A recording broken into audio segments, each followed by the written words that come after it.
ఇల్లందు ప్రాంత అభివృద్ధికి MLA Koram Kanakaiah, MP Balaram Naik కృషితో సీఎం రేవంత్ రెడ్డి సహకారంతో అభివృద్ధి జరగాలి అని మాజీ మున్సిపల్ వైస్ చైర్మన్ మడత వెంకట్ గౌడ్ తెలిపారు. ఇల్లందులో నిర్వహించిన సమావేశంలో ఆయన మాట్లాడుతూ ఫారెస్ట్ గ్రౌండ్ న్యాయస్థానం నిర్మాణానికి కాకుండా ఏజెన్సీ ప్రాంతమైన ఇక్కడి క్రీడాకారుల కోసం స్థానిక యువత విద్యార్థులకు భవిష్యత్తు తరాలకు వినియోగమయ్యేలా చూడాలి అని అన్నారు.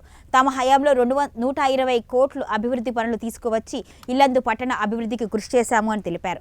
పట్టణ పరిధిని పెంచేలా విస్తరణ జరిగేలా సర్వే జరపాలి అని ఆయన కోరారు.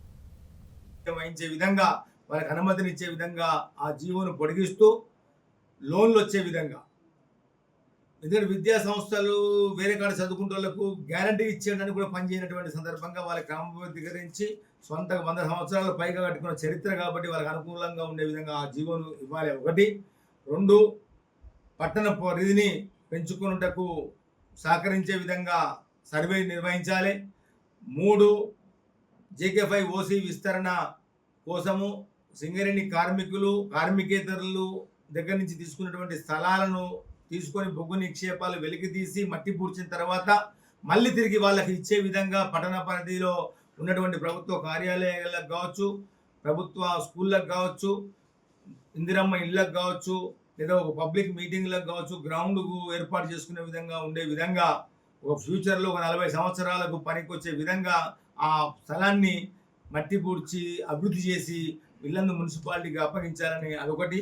4వ అంశము, ఏదైతే ఈ ఫారెస్ట్ గ్రౌండ్ ఏదైతే ఉందో కోర్టులకు అవసరం లేదు, అంత పెద్ద ఖాళీ జాగా మనకు ఆ ఏరియాకు సంబంధించి గ్రౌండ్ కూడా లేదు కాబట్టి అది ఏజెన్సీ క్రీడాకారుల కోసము అక్కడ కోచింగ్ సెంటర్ లాగా యూత్ డెవలప్మెంట్ లాగా ఉపయోగించే విధంగా ఏదైతే మనకు డిగ్రీ కాలేజీ వైపు ఉన్నటువంటి భవనం ఏదైతే ఉందో అక్కడ గతంలోనే మేము 120 కోట్ల నిధులు తెచ్చినప్పుడు అక్కడ భవనాన్ని కూడా మేము అన్ని యూత్ డెవలప్మెంట్ కోసము, సెక్యూరిటీ ట్రైనింగ్ కోసం ఏర్పాటు చేసినటువంటి బిల్డింగ్ కూడా ఆ ప్రాంతంలో మేము డబ్బులు తీసుకొచ్చాం.